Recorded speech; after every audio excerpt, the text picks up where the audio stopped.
Shalom saudara yang terkasih dalam Tuhan, kasih karunia Tuhan begitu besar kepada setiap kita. Kita akan melanjutkan pembelajaran kita dalam Kejadian pasal 35 ayat 1 sampai 15. Saudara, bagian ini adalah perikop yang mengisahkan Yakub yang datang kembali ke Betel untuk kedua kalinya. Pertama kali Yakub ke Betel tercatat di dalam Kejadian pasal 28 ayat 10 sampai 22. Ada beberapa hal yang menarik yang tercatat mengenai perjalanan Yakub ke Betel yang kedua kalinya ini.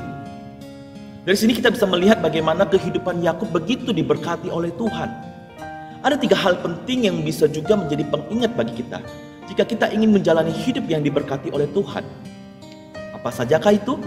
Yang pertama, saudara, hidup yang tidak pernah melupakan Tuhan. Saudara, ada perbedaan keadaan Yakub ketika ia pertama kali ke Betel dengan yang kedua kalinya ini. Kalau yang pertama kali, Yakub adalah orang yang melarikan diri dari Esau. Hidupnya sulit, terpuruk pada waktu itu, sehingga ia harus bekerja dengan Laban. Sedangkan di dalam perjalanan yang kedua ke Betel ini, Yakub sudah bisa dikatakan sukses. Ia mempunyai banyak harta, keluarga, dan anak-anak. Yakub sekalipun keadaannya hidupnya sudah berbeda 180 derajat dari yang sebelumnya, namun Yakub tidak pernah melupakan Tuhan. Di dalam perjalanan hidupnya, ia selalu pegang janji Tuhan dengan teguh. Makanya Yakub berkata di ayat ketiga, Tuhan telah menjauh aku pada masa kesesakanku dan telah menyertaiku di jalan yang aku tempuh. Saudara, bagaimanakah dengan kehidupan kita? Kalau kita ingat perjalanan hidup kita, mungkin 5 tahun, 10, 15, ataupun mungkin berpuluh-puluh tahun yang lalu. Apakah dulu kita begitu bersemangat hidup bagi Tuhan? Oleh karena waktu itu mungkin di antara kita masih single, berjuang dengan keras, kerja sana, kerja sini. Namun setelah saat ini, saudara, ketika hidup kita sudah diberkati, ketika kita sudah punya keluarga, pekerjaan juga sudah semakin baik, apakah saudara melupakan Tuhan? Saudara, mungkin kita tidak sampai melupakan Tuhan, tapi mungkin apakah semangat kita, hati yang berkobar-kobar untuk Tuhan sudah mulai meredup, sehingga fokusnya bukan lagi Tuhan di dalam kehidupan kita, tapi sudah bergeser pada hal yang lain. Bergeser kepada berkat yang kita terima, bukan lagi kepada Sang Pemberi berkat. Saudara, janganlah sampai kita melupakan Tuhan. Yang kedua, saudara, keluarga yang dibawa dan dibimbing kepada Tuhan. Saudara, Yakub akan pergi ke Betel. Dia mengatakan kepada keluarganya dan orang-orang yang mengikutinya harus menjauhi segala berhala. Mereka harus ditahirkan dengan menukar pakaian mereka. Menukar pakaian mereka adalah sebuah tanda atau lambang lahiriah bahwa mereka menyucikan diri mereka di hadapan Tuhan.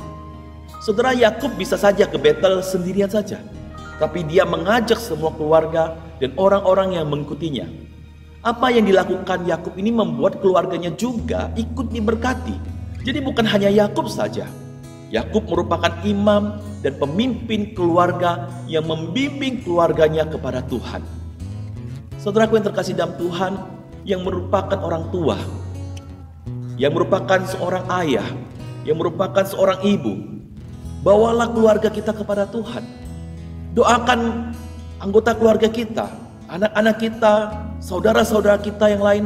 Ajaklah mereka untuk mencintai firman Tuhan. Ajaklah mereka untuk menghidupi akan kebenaran firman Tuhan. Dan selain itu, saksikanlah Kristus di dalam kehidupan kita dengan keteladanan hidup yang baik, kesaksian hidup yang baik.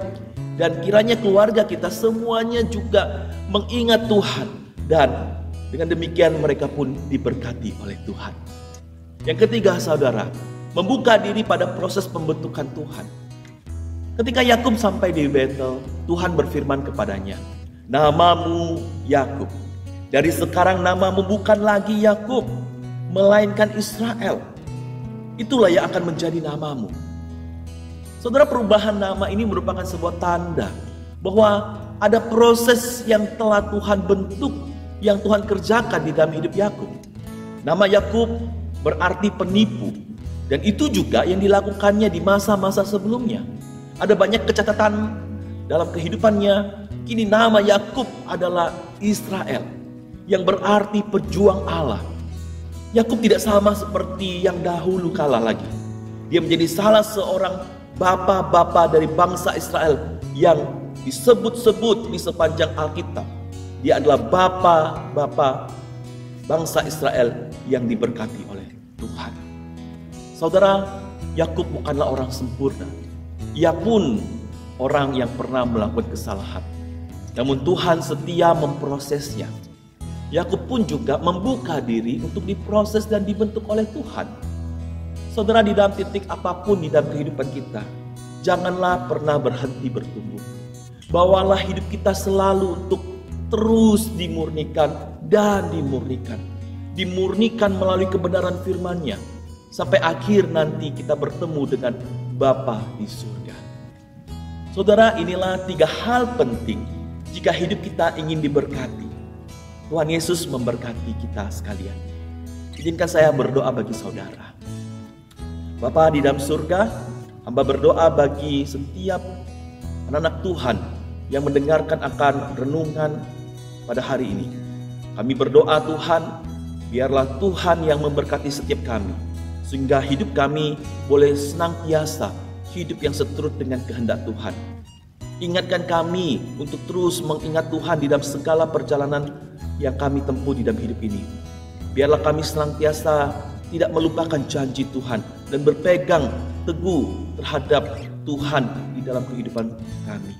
Dan biarlah Tuhan tolong kami supaya kami juga bisa menjadi berkat bagi anggota keluarga kami, sehingga keluarga-keluarga kami, lebih khusus yang dekat dengan kami, orang tua kami, anak-anak kami bisa bawa mereka juga untuk datang hadapan Tuhan dan menerima akan janji berkat Tuhan juga. Tuhan tolong kami juga sebagai kami anak-anak Tuhan. Kami juga tahu bahwa di dalam perjalanan hidup dalam dunia ini senantiasa penuh dengan pergumulan.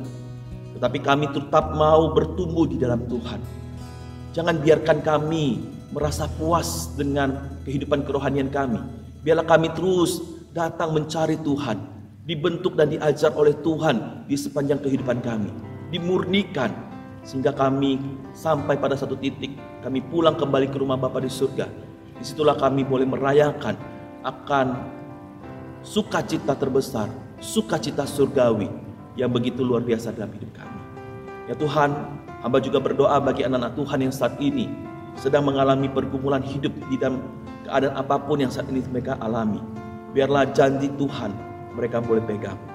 Dan biarlah mereka boleh ingat bahwa segala perkara dapat mereka tanggung di dalam Tuhan. Di dalam nama Tuhan Yesus Kristus. Amin.